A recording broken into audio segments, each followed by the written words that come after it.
अलख निरंजन। दरवाजे पर एक युवा सन्यासी भिक्षा लेने के लिए खड़ा था। शरीर पर गेहुआ वस्त्र, दोनों कानों में बड़े बड़े कुंडल और हाथ में खप्पर। घर की मालकिन ने जब सन्यासी को देखा तो उनका मुंह खुला का खुला रह गया। आंखों से आंसुओं की धारा बह निकली, लेकिन मुंह से एक शब्द नहीं फूटा। जो सच सामने खड़ा था उसे देखकर घर की मालकिन को अपनी आंखों पर यकीन नहीं था, लेकिन सत्य तो सत्य था, हो चुका था। एक माँ का बेटा सन्यासी बन चुका था। ये मुलाकात थी एक योगी की अपनी माँ से, जब वो सन्यासी बनकर पहली बार अपनी माँ से मिलने आए थे। सन्यासी के रूप में जो सामने खड़े थे वो थे यूपी के सीएम योगी आदित्यनाथ, और घर की मालकिन थी सावित्री देवी। इस कहानी का जिक्र हम इसलिए कर रहे हैं क्योंकि करीब 5 साल बाद फिर माँ बेटे की मुलाकात होने वाली है। सीएम योगी 3 मई को अपनी माँ से मिलने उत्तराखंड के अपने गांव पंचूर जा रहे हैं। तो चलिए फिर से वही शुरू करते हैं जिस प्रसंग का जिक्र सीएम योगी पर लिखी गई किताबों में हो चुका है।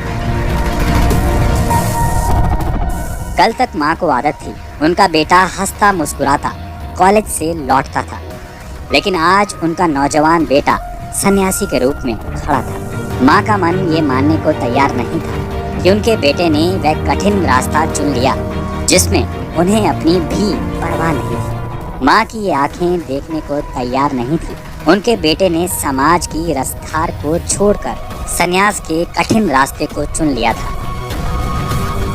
दरअसल नाग पंथ में मान्यता है कि सन्यास दीक्षा के बाद एक नाथ को अपनी माँ, अपनी पत्नी और बहन से भिक्षा ग्रहण करना जरूरी है।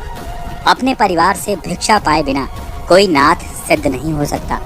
अजय बिष्ट से योगी बने आदित्यनाथ उसी परंपरा का पालन करने के लिए गुरु से दीक्षा लेने के करीब 2 साल बाद अपनी माँ से भिक्षा लेने आए थे। अपने बेटे को इस अवस्था में देखकर माँ की ममता कसमसा गई। मन महसूस कर रह गई कि बेटे को भींचकर गले भी ना लगा सकी, ना खुलकर रो पाई। माँ बस आंसू भरी आंखों से बेटे को देखती रही। बेटे ने भी माँ को देखा, लेकिन ना जाने उस कोमल हृदय बेटे ने अपने कलेजे को कैसे इतना मजबूत कर लिया था कि उसने बहुत ही स्थिर भाव से कहा, माँ भिक्षा दीजिए। भराए हुए गले से माँ ने कहा, बेटा ये क्या हाल बना रखा है? घर में क्या कमी थी जो तू भीख मांग रहा है? बेटे ने बड़े ही शांत भाव से जवाब दिया, माँ ये मेरा संन्यास धर्म है। योगी की भूख इसी भिक्षा से मिटती है। आप भिक्षा के रूप में जो भी इस पात्र में देंगी वही मेरे मनोरथ को पूरा करेगा। बेटे की बात सुनकर माँ ने कहा, बेटा पहले अंदर तो आ जाओ। लेकिन युवा सन्यासी माँ के आंसुओं से भी नहीं पिघला। योगी ने कहा, नहीं माँ, बिना भिक्षा लिए ना तो घर के अंदर आऊंगा ना ही यहाँ से वापस जाऊंगा। आप पहले मुझे भिक्षा दीजिए। आंसुओं को पोंछती माँ अंदर गई। जो समझ में आया उस भिक्षा पात्र में डाल दिया।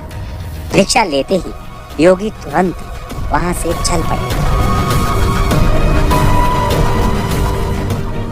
माँ पीछे दौड़ी, लेकिन सन्यासी तब तक बहुत आगे निकल चुके थे। माँ बेटे को आंखों से ओझल होते देखती रही और पहाड़ों में आवाज गूंजती रही, अलख निरंजन।